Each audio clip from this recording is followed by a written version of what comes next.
Selfs die ou wat dit moeilik gemaak het vir almal hier, Paulus, wat dit hel gemaak het.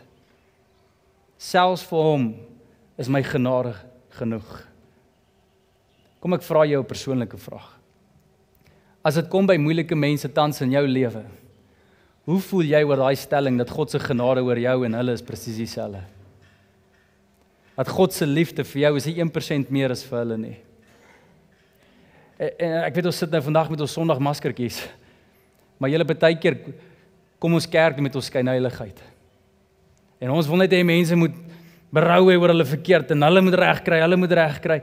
Wat as God by jou opdaag soos by Paulus en voor jy kwaad raak vir moeilike mense, moet jy eers die genade aanleer wat God het vir hulle. En jy skielik met jou hart sag raak.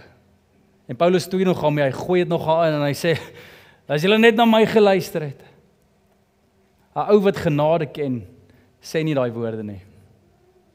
'n Ou wat genade ken, sê net, luister julle, ek weet ons is nou in moeilikheid, maar weet jy wat, die Here sal ons help. Dis 'n ou wat genade ken.